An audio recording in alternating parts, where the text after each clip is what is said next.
So let's just jump right into the X's and O's. I know that I heard a couple other podcasts where you were talking about like your cycles and you're very open with it. I think that the people who watch this podcast will be really interested to know like how a pro trains, eats, and obviously sets up their cycles to make gains long term.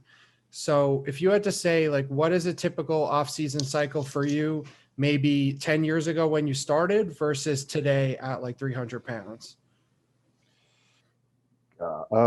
When I first started, I don't really, I don't even remember what I was. I don't think I used test until the first time until I was probably around 22 or 23. I think before that I was just doing like DECA and like D-ball, just you know what I mean, just the basic stuff. So long ago, um, it's always been very basic. You know what I mean? GH was never in the equation until probably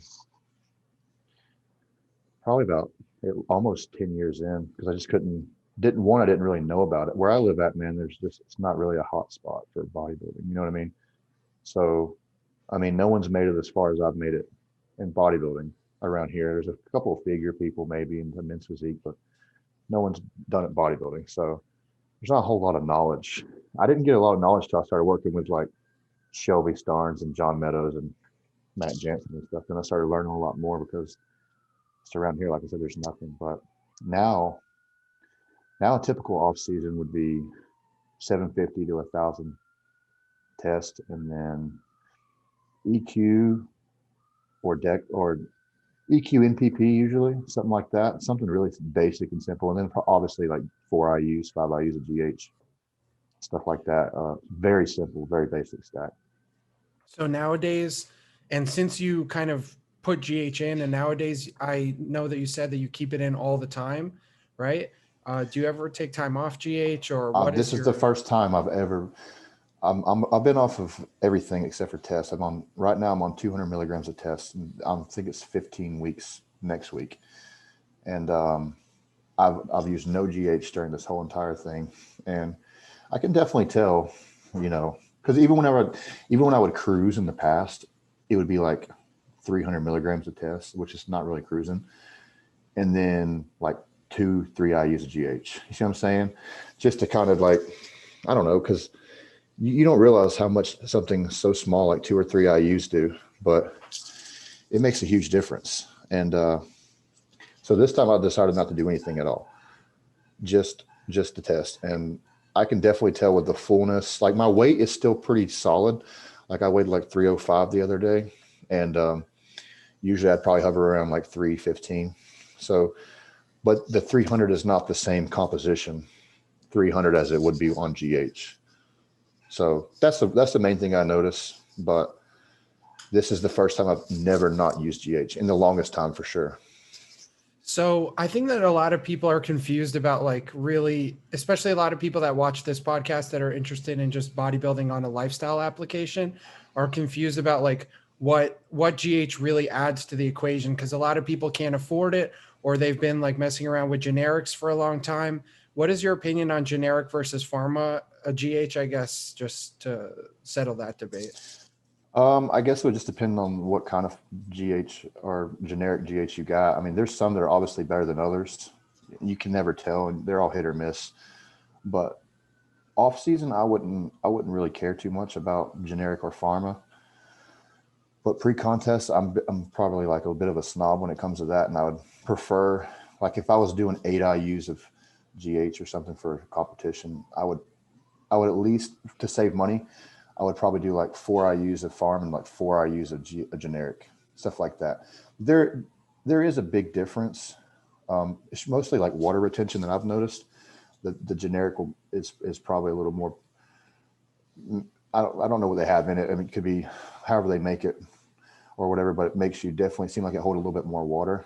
And whenever I'm on like a humatrope or a serostim, it seems like the look is a little bit more just muscular and rounder. But it could be because I'm dieting as well. So I don't really know, but I prefer to just use the pharma while I do prep. It doesn't really make a difference to me in the off season.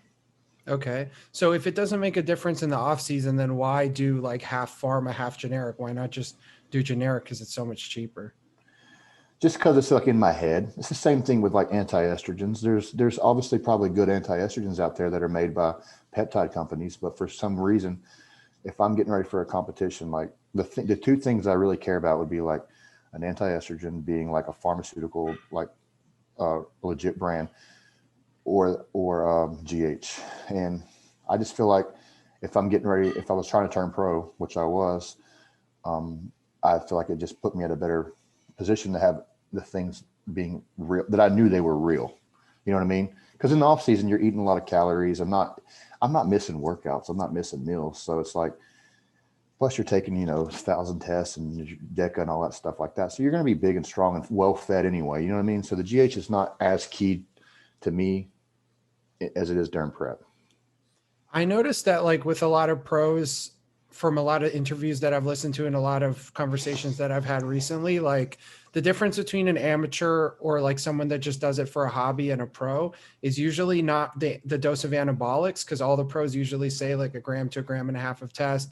Anabolics like anywhere between 600 to 800 for an off season, and then the pre-con is always the same stuff. Right. But I noticed that the growth hormone dosages for the pros are usually like they'll say, up to 10, 15 IUs. Whereas most people who don't take it so seriously, I feel like they just never get up there because it's not worth the financial investment. So they never actually get to see the difference that the growth makes with the same amount of anabolics. What difference would you say that like, what's the difference would you say between no growth, 4 IUs or like 8 to 10 IUs of pharma during a prep? No growth at all opposed to the pharma. I don't know. I mean, I'm not going to say well, I guess it does. It all depends on your genetics too, and your consistency and your work ethic. But I mean, like it's definitely going to, like, I know a guy who's a friend of mine who's never touched GH in his life, and he's big and full and round. And that's like the next step for him, but he's not ready for it now because he don't need it because he's responding so well.